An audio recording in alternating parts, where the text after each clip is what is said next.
قرآن مجید فرقان حمید ایک انسان کی اس کیفیت کو ذکر کرتا ہے کہ جب انسان معاشرتی ناانصافی یا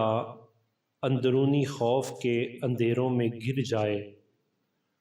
تو وہ کیسے نکل سکتا ہے اور کون ہے جو اسے نکالے گا۔ سورہ بقرہ ہے، آیت نمبر 257 ہے۔ بسم اللہ الرحمن الرحیم۔ اللہ ولی الذین آمنوا یخرجہم من الظلمات الی النور، کہ بے شک اللہ یہ ایمان والوں کا مددگار ہے۔ یخرجہم من الظلمات الی النور، وہ ان کو نکالتا ہے اندھیروں سے اجالے کی طرف۔ والذین کفروا اولیاؤہم الطاغوت، اور وہ لوگ جو بے ایمان ہیں ان کے سرپرست طاغوت ہیں، باطل ہیں، باطل قوتیں ہیں، سرکش طاقتیں ہیں۔ یخرجونہم من النور الی الظلمات، وہ انہیں اجالوں سے نکال کر اندھیروں کی طرف لے جاتے ہیں۔ اولئک اصحاب النار، یہ آگ والے ہیں۔ ہم فیہا خالدون، اور وہ اس میں ہمیشہ رہیں گے۔ قرآن مجید فرقان حمید کی اس آیہ مبارکہ میں دو پہلو قابل توجہ ہیں۔ سب سے پہلی اور بنیادی بات کہ زندگی میں اندھیرا اجالا یہ زندگی کا حصہ ہے۔ عروج و زوال، ظلم اور مظلومیت کی کہانی یہ زندگی کا حصہ ہے، لیکن ان ساری کیفیات میں جتنے بھی اندھیرے ہو جائیں انہیں نکالنے کے لیے، اندھیرا کیسا ہی کیوں نہ ہو، تو ایک چراغ ہی اندھیرے کو بجھانے کے لیے، ختم کرنے کے لیے کافی ہوتا ہے۔ تو اگر وہ اجالا اللہ تعالیٰ کی طرف سے آ جائے تو پھر کیسے ہی اندھیرے کیوں نہ ہو، وہ ایک اجالا انسان کے لیے امید اور منزل تک پہنچنے کی روشن کرن بن جاتا ہے۔ اس آیہ مبارکہ میں بیان کیا گیا کہ اللہ تعالیٰ وہ ایمان والوں کا مددگار ہے، بشرطے کہ ایمان والے اللہ تعالیٰ کے ساتھ اپنے تعلق کو مستحکم اور مضبوط رکھیں۔ ظلمات جمع ذکر کی گئی اور نور کو واحد ذکر کیا گیا۔ تو کیسے ہی اجالے کیوں نہ، اندھیرے کیوں نہ ہو، اللہ تعالیٰ کی طرف سے ایک اجالا، ایک نور ان کی زندگی کے سارے اندھیروں کو دور کر دے گا۔ اور دوسری طرف یہ ذکر کیا گیا کہ وہ لوگ جن کا اللہ تعالیٰ پر ایمان نہیں ہوتا، تو دو ہی راستے ہیں، یا تو بندہ رحمان کی صف میں کھڑا ہو جائے یا رحمان کے مخالفین کی صف میں کھڑا ہو جائے۔ اگر اس نے اللہ تعالیٰ کو اپنا سرپرست، اپنا ولی اور اللہ تعالیٰ کی عطا کردہ ڈائریکشن کو نہ اپنایا تو پھر دوسرا راستہ کیا ہے، وہ ڈی ٹریک ہو جائے گا۔ اب جب ڈی ٹریک ہوگا، زندگی تو اس نے گزارنی ہے، تو پھر وہ اپنا رہنما کسے مانے گا، کسے بنائے گا؟ تو کہا وہ باطل طاقتوں کو اپنا رہنما مان لے گا۔ جب وہ باطل طاقتوں کو اپنا رہنما مانتا ہے تو باطل کا تو یہ کام ہی نہیں ہے کہ وہ اجالے میں لائے، بلکہ وہ جو اجالا ہوتا ہے وہ بھی چھین لیتا ہے۔ قرآن نے اسے ذکر کیا، والذین کفروا اولیاؤہم الطاغوت، کہ وہ لوگ جنہوں نے جو ایمان کے نور سے محروم رہے، ان کے جو مددگار ہیں وہ طاغوت، سرکش طاقتیں بن جاتی ہیں، باطل قوتیں بن جاتی ہیں۔ وہ پھر کیا کرتی ہیں؟ یخرجونہم من النور، وہ انہیں روشنی سے نکال کر اندھیروں کی طرف لے جاتی ہیں۔ ایک اندھیرا نہیں بلکہ اندھیرا در اندھیرا۔ نتیجہ کیا نکلتا ہے؟ اولئک اصحاب النار، یہ آگ والے ہیں، ہم فیہا خالدون، اور یہ اس میں ہمیشہ رہیں گے۔ اسی تناظر میں وہ جو دو طاقتیں ہیں، جب ان کی بظاہراً کشمکش چلتی ہے، ایک ظالم بن جاتا ہے اور دوسرا مظلومیت کی چکی میں پستا ہے، تو مظلوم کا اگر اللہ کے ساتھ تعلق رہے تو پھر اللہ تعالیٰ اس کے اندھیروں کو اجالوں میں کیسے بدلتا ہے، ان کیفیات کو بھی قرآن مجید فرقان حمید کی سورہ شعراء آیت نمبر 62 میں ذکر کیا ہے۔ اور خاص اس واقعے کو اس تناظر میں لیا گیا ہے، قصہ فرعون و موسیٰ، کہ جناب موسیٰ علیہ السلام جس قوم کے رہنما اور رہبر بن کے آئے ہیں وہ اندھیروں میں ڈوبی ہوئی ہے، بنی اسرائیل ہے، غلامی کا اندھیرا ہے، جبر و استبداد کا اندھیرا ہے، انہیں روشنی کی کوئی کرن بظاہر نظر نہیں آ رہی، لیکن اللہ سبحانہ تعالی جناب موسیٰ علیہ السلام کو ان کا رہنما مقرر فرماتا ہے۔ اور دوسری طرف فرعون جو سب سے بڑا ظالم و جابر ہے، اور اس کے قہر کے خوف سے بھی بنی اسرائیل کانپتے اور لرزتے ہوئے نظر آتے ہیں، اتنا بڑا ظالم و جابر ہے کہ اس کے جبر کی داستانوں کو قرآن مجید فرقان حمید بارہا مرتبہ ذکر کرتا ہے۔ اب کیفیات کیا ہیں ذرا دیکھیے کہ یہ مظلوم جب مقہور ہو گئے تو جناب موسیٰ علیہ السلام امید کی کرن بن کر سامنے آئے، انہیں ساتھ لیا اور رات کے اندھیرے میں نکل پڑے۔ اب جب نکلے تو سمندر کے کنارے پہنچے، سمندر کے کنارے پہنچ کر اچانک پیچھے سے ایک شور، کسی کے تیزی سے لپکنے اور جھپٹنے کی آواز ہے۔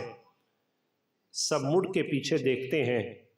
تو انہیں یقین ہو جاتا ہے یہ فرعون اور اس کے لشکری آ گئے۔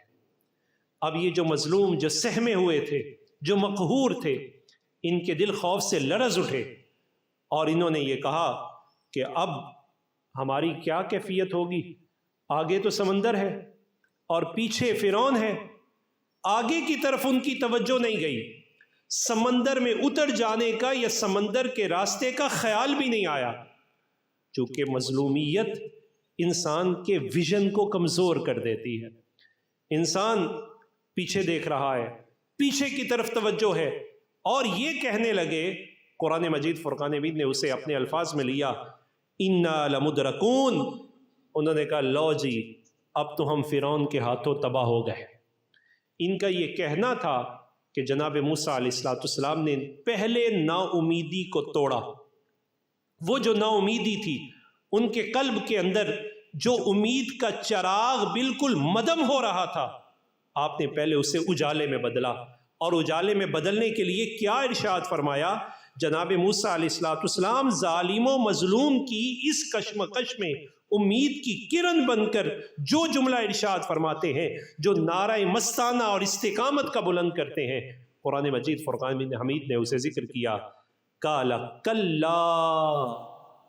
آپ نے زوردار انداز میں کہا یہ جو تم سوچ رہے ہو نا پیچھے والے ہمیں تباہ و برباد کر دیں گے، ایسا ہو ہی نہیں سکتا۔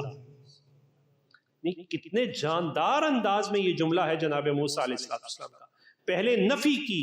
نا امیدی کو توڑا، کالا کلا، یہ نہیں ہو سکتا جو تم سوچ رہے ہو، تو ان کی ڈائریکشن کو بدلا۔ ڈائریکشن ان کی کیا تھی؟ وہ پیچھے دیکھ رہے تھے۔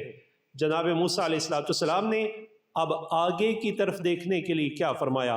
ان معی ربی سیہدین، بے شک میرے ساتھ میرا رب ہے، وہ ضرور مجھے راستہ دکھائے گا۔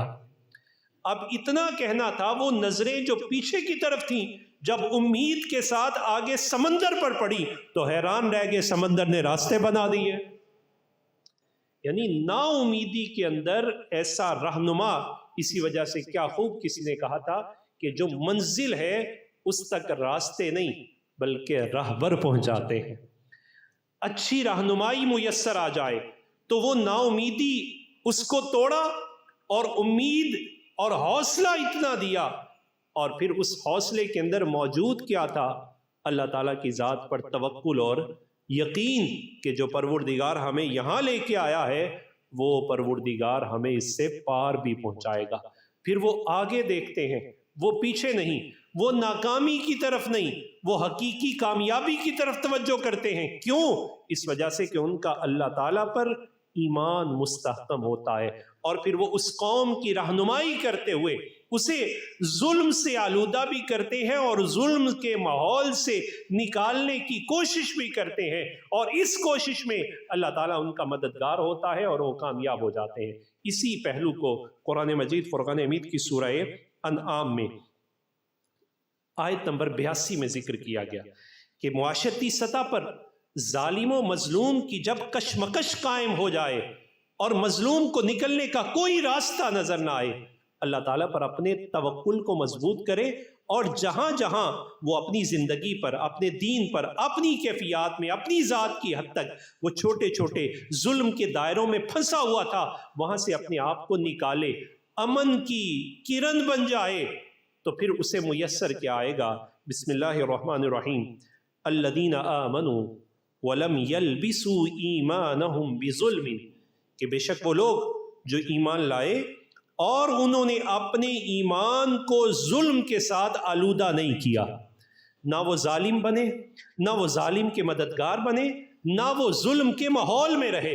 بلکہ انہوں نے اپنے آپ کو کسی نہ کسی طرح اس پر تائب ہو کر، رجوع کر کے، اس کے سافٹ کارنر سے بھی اپنے آپ کو نکالنے کی کوشش کی، تو ہوگا کیا؟ اولئک لہم الامن، یہ وہ لوگ ہیں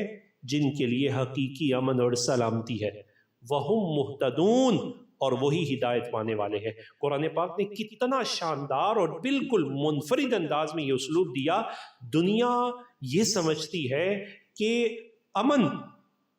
وہ قانون سے پیدا ہوتا ہے، قرآن یہ کہتا ہے قانون بعد میں ہے، امن دنیا میں پیدا ہوتا ہے تو اللہ پر ایمان سے پیدا ہوتا ہے۔ اسلام نے امن کو ایمان سے پیدا کیا، کیوں؟ جب دل اللہ سے ڈر جائے تو ہاتھ اور زبان ظلم سے رک جاتے ہیں، اور یہی تعریف نبی پاک صلی اللہ علیہ وسلم نے ایک مسلمان کی، المسلم من سلم المسلمون من لسانہ و یدہ، کہ مسلمان وہ ہے کہ جس کی زبان اور اس کے ہاتھ سے دوسرا مسلمان محفوظ رہتا ہے۔ ذرا تصور کیجئے کہ یہ کس گہرے انداز میں نبی پاک صلی اللہ علیہ وسلم امت کی تربیت فرما رہے ہیں۔ مسلمان کو اس کی حیثیت کے بارے میں اور اس کے سٹیٹس کے بارے میں آگاہ کیا جا رہا ہے کہ اس پر کتنی بڑی ذمہ داری بنتی ہے کہ اگر اس کے پاس ہاتھ یا طاقت آ جاتی ہے تو وہ اس طاقت کے زوم میں مبتلا ہو کر امن کو ناپید کرنے کی طرف منتقل نہیں ہوتا، اسے استعمال نہیں کرتا، بلکہ وہ امن کا داعی بنتا ہے۔ کیوں؟ اس وجہ سے کہ اس کے دل کے اندر امن موجود ہے، اور وہی دل کا امن معاشرے کے امن کا متقاضی ہوتا ہے۔ نبی پاک صلی اللہ علیہ وسلم نے اسی ماحول میں ظالم کے لیے تنبیہ اور مظلوم کے لیے سہارا بننے کی جو کیفیات ہیں ان کو بھی خصوصی طور پر ڈریس کیا، اور رسول اللہ صلی اللہ علیہ وسلم سے جناب جابر رضی اللہ تعالیٰ روایت کرتے ہیں، امام مسلم اپنی کتاب صحیح مسلم میں حدیث نمبر 2578 میں اس کو لاتے ہیں، ان رسول اللہ صلی اللہ علیہ وسلم قال اتقوا الظلم، نبی پاک صلی اللہ علیہ وسلم نے فرمایا ظلم سے ڈرو، بچو، فإن الظلم ظلمات یوم القیامہ، کہ یہ جو ظلم ہے یہ تو آخرت کے حشر کے اندھیرے لاتا ہے۔ واتقوا الشح، ہرس سے بچو، ہرس سے بچو، فإن الشح، کہ یہ جو ہرس ہے، اہلک من کان قبلکم، تم سے پہلی قوموں کو اس نے ہلاک کر دیا۔ حملہم، کیسے ہلاک کیا؟ کہ یہ جو اقتدار کی ہرس ہے، یہ جو طاقت کے نشے کے دوام کی ہرس ہے، یہ کس طرح مبتلا کر دیتی ہے قوم کو، ہلاکت کی طرف کیسے لے جاتی ہے۔ کہا الا ان سفکوا دماءہم، کہ وہ اس بات پر برانگیختہ ہو گئے، تیار ہو گئے کہ تم سے پہلی قومیں ہرس کی وجہ سے ہلاک ہو گئیں۔ کیوں؟ اس وجہ سے کہ انہوں نے اس کے لیے اپنی ہی ہم نواؤں کا خون بہا دیا۔ واستحلوا محارمہم، اور انہوں نے حرام کو حلال جانا۔ رسول اللہ صلی اللہ علیہ وسلم نے مثبت پہلو میں پھر اس کا حل اور ہر فرد کی ذمہ داری اس کو بھی بیان کر دیا۔ جانے دو عالم صلی اللہ علیہ وسلم سے جناب انس رضی اللہ تعالیٰ نے روایت کرتے ہیں، امام بخاری علیہ رحمہ اپنی کتاب صحیح بخاری میں حدیث نمبر 2444 فرماتے ہیں، قال رسول اللہ صلی اللہ علیہ وسلم انصر اخاک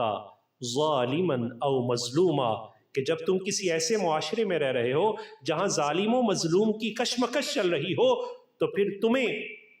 بالکل سائیڈ لائن نہیں ہونا، بلکہ تمہاری بھی کچھ ذمہ داریاں بنتی ہیں۔ وہ ذمہ داریاں کیا ہیں؟ کہا انصر ظالما او مظلوما اخاکا، کہ ظالم بھی تیرا بھائی ہے، مظلوم بھی تیرا بھائی ہے، تو ان دونوں کو کی تم مدد کرو۔ قالوا یا رسول اللہ صلی اللہ علیہ وسلم ھذا ننصرہ مظلوما فکیف ننصرہ ظالما۔ اب یہ ایک عقلی سوال تھا کہ مظلوم کی تو مدد ہوتی ہے، یہ ظالم کی مدد کیسے کی جائے، اور ظالم کی مدد تو نہیں ہوتی۔ تو نبی پاک صلی اللہ علیہ وسلم کی بارگاہ میں صحابہ نے یہ سوال کر دیا، عرض کرنے لگے اے اللہ کے رسول، یہ مظلوم اس کی تو ہم مدد کریں، ظالم کی کیسے مدد کی جائے گی؟ ظالم کی مدد کرنے کا مطلب کیا ہے؟ قال تحجزه او تمنعه من الظلم، کہ ظالم کی مدد یہ ہے اسے ظلم سے روک دو یا اس کا ہاتھ پکڑ لو، فإن ذلك نصره، یہی اس کی مدد کرنا ہوتا ہے، کیونکہ ظالم اگر اپنے ظلم سے باز نہ آئے تو پھر یہ ظلم اس کی ہلاکت کا ذریعہ بنتا ہے، اور یہ ہلاکت دنیاوی نہیں، یہ ہلاکت اخروی ہے، اور اخروی ہلاکت وہ دائمی ہے۔ گویا کہ اسلام ہمیں یہ کہتا ہے کہ مظلوم کے زخم پر مرہم بھی رکھنا ہے، اور ظالم کو ظلم سے بچانا بھی ہے، اور دونوں کے ساتھ دونوں کی مدد کرنی ہے، اور دونوں کی مدد میں اپنا کردار مثبت پہلوؤں میں جس سٹیٹس پر جس جگہ پر رہتے ہوئے جو ادا کر سکتا ہے اسے یہ کردار ادا کرنا ہے، تاکہ اس کا معاشرہ، اس کی دنیا، اور اس کو اللہ تعالیٰ نے جو جینے کے لیے لمحات عطا فرمائے ہیں وہ کسی کی تباہی اور بربادی کے لیے نہیں، بلکہ کسی کے سکون کے لیے، کسی کے امن کے لیے، اور کسی کی خیر اور نفع کے لیے صرف ہو جائے، اور تاکہ یہ بھی اپنے حصے کا اجر امن کی صورت میں اللہ تعالیٰ کی بارگاہ سے حاصل کر سکے۔ اسی اضطرابی کیفیات میں نبی پاک صلی اللہ علیہ وسلم نے جناب عبداللہ بن عباس رضی اللہ تعالیٰ عنہ کو ایک نصیحت بھی فرمائی، جسے سنن ترمذی میں امام ترمذی علیہ رحمہ حدیث نمبر 2516 میں لے کے آتے ہیں، اور کہتے ہیں کنت خلف رسول اللہ صلی اللہ علیہ وسلم، کہ مجھے یہ شرف ملا کہ ایک دن میں نبی پاک صلی اللہ علیہ وسلم کا ردیف تھا، رسول اللہ صلی اللہ علیہ وسلم کی معیت میں تھا، فقال یا غلام، تو نبی پاک صلی اللہ علیہ وسلم نے مجھے مخاطب کیا اور کہا اے لڑکے، انی اعلمک کلمات، میں تجھے کچھ کلمات، سنہری کلمات سکھاتا ہوں، انہیں اچھی طرح سیکھ لو۔ عرض کرنے لگے حضور سکھائیے، تو نبی پاک صلی اللہ علیہ وسلم نے فرمایا احفظ اللہ یحفظک، تم اللہ کی ہی حدود کی حفاظت کرو، اللہ تمہاری حفاظت فرمائے گا۔ پھر فرمایا احفظ اللہ تجدہ تجاہک، تم ہمیشہ اللہ کو یاد رکھو، جب مشکل وقت آئے گا اللہ تمہیں نہیں بلائے گا۔ پھر فرمایا اذا سألت فاسأل اللہ، جب بھی مشکل مرحلہ پڑے نا تو جہاں اپنی کوشش کرتے ہو کوشش بھی کرو، لیکن اس کے ساتھ اللہ سے مدد بھی طلب کرو، اللہ تعالیٰ کی بارگاہ میں سوال بھی کرو، اس کی بارگاہ میں دعا بھی کرو۔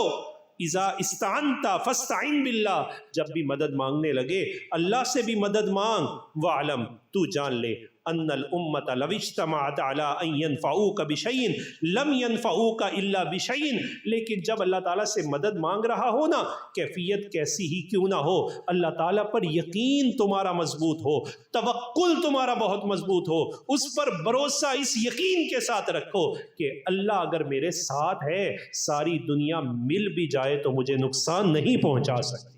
تو یہ کیفیات تمہاری اللہ تعالیٰ کی بارگاہ میں دعا کرتے ہوئے، اپنی کوشش بھی کہ معاشرے میں امن قائم ہو، اپنی کوشش بھی کہ اس امن کو استحکام میسر آئے، ظالم کی مدد بھی، مظلوم کی مدد بھی، لیکن اس کے ساتھ ساتھ اللہ تعالیٰ کی بارگاہ میں دعاؤں کا سلسلہ اس کو بھی پوری طرح مستحکم رکھو، لیکن دعا کرتے ہوئے یہ بات تمہارے ذہن میں رہنی چاہیے، جس پروردگار کی بارگاہ میں تم دعا کر رہے ہو وہ قادر مطلق ہے، وہ جب چاہے گا اس نظام کو بدل دے گا، جب چاہے گا تمہاری مدد اور تمہاری نصرت اس انداز میں کرے گا، ساری دنیا تمہیں نقصان پہنچانا چاہے تمہارا کچھ بھی بگاڑ نہیں سکتی، ہوگا وہی جو تمہارا پروردگار چاہے گا۔ تو یہ استحکام، یہ توکل اور یہ ایمان، اس کا مطالبہ کیا۔ اسی پر نبی پاک صلی اللہ علیہ وسلم کا وہ فرمان بھی لیتے ہیں، سنن ابی داود ہے، حدیث نمبر 2769 ہے۔ نبی پاک صلی اللہ علیہ وسلم نے ایمان کی اس کیفیت اور استحکام کو کس مضبوط انداز میں ہماری طرف منتقل کیا۔ فرمایا الایمان قید الفتق لا یفتق مؤمن، ایمان نے فتنے اور اچانک جو فتنہ پروری اور دہشت زدگی ہوتی ہے اس حملے کو قید کر لیا۔ کیا مفہوم اس کا؟ مفہوم اس کا یہ، فرمایا بندے کی دو حالتیں ہیں،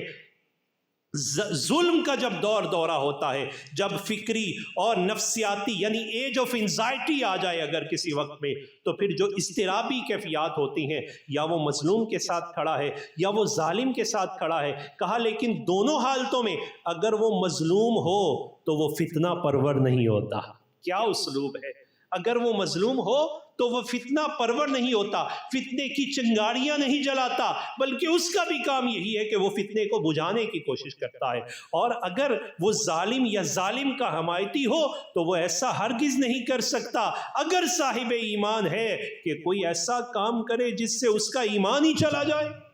اس کا ایمان اسے روکتا ہے کہ وہ نہ ظالم بنے، اور اس کا ایمان ہی اسے روکتا ہے کہ حالت مظلومیت میں بھی کہ وہ فتنے کو کبھی بھی ہوا نہیں دیتا۔ اور اسی تناظر میں اگر ہم صوفیہ کرام کی تعلیمات کو دیکھتے ہیں تو صوفیہ کرام نے جو سوشل ریفارمز کی ہیں وہ خاص ان ادوار میں آ کر دی ہیں جو انزائٹی کے ادوار ہیں۔ جب معاشرہ اضطرابی کیفیات میں چلا جاتا ہے، ان کے قلب کی کیفیات بدل جاتی ہیں، ان کا رشتہ نبی سے کٹ جاتا ہے، اللہ تعالیٰ پر توکل کمزور ہو جاتا ہے، تو پھر اولیاء کرام اللہ کے نیک بندے آتے ہیں، قلب کے رشتوں کو مضبوط کرتے ہیں، نبی کے ساتھ رشتہ مستحکم کرتے ہیں، اللہ تعالیٰ کی ذات پر توکل کا درس دیتے ہیں۔ اس تناظر میں اگر ہم بر صغیر پاک و ہند میں سوشل ریفارمز کرنے والی عظیم شخصیت حضرت داتا صاحب علیہ رحمہ کی کتاب کشف المحجوب کو پڑھتے ہیں تو یہ آپ کا جملہ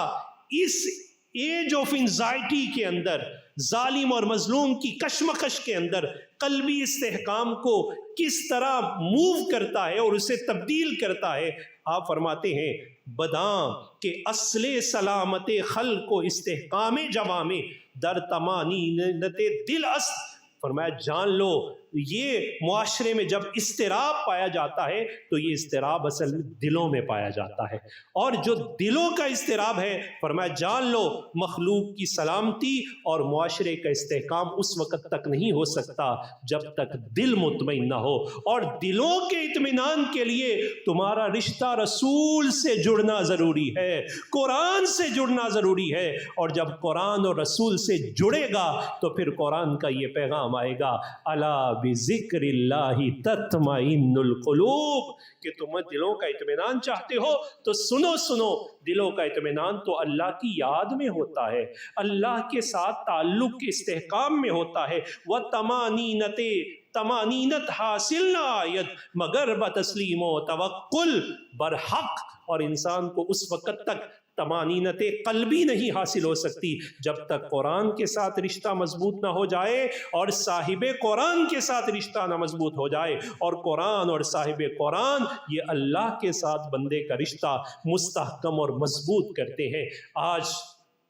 ان اضطرابی کیفیات میں ہمیں اس پہلو کی طرف ضرور توجہ کرنی چاہیے کہ انسان جب بیمار ہوتا ہے اگر اسے بیماری کا علم ہی نہ ہو تو یہ بھی ہلاکت، اور اگر بیماری کا علم ہو جائے علاج نہ کروائے تو پھر بھی ہلاکت۔ اور بسا اوقات ایسی بیماریاں بھی ہوتی ہیں کہ اگر ان کا علاج نہ کروایا جائے تو ہو سکتا ہے وہ متعدی ہو جائیں، بڑھ جائیں۔ آج میرے اور آپ کے اندر جو بیماریاں جنم لے چکی ہیں ان میں سے ایک بڑی بیماری یہ ہے کہ ہمارا رشتہ اللہ اور اس کے رسول کے ساتھ کمزور ہو گیا ہے،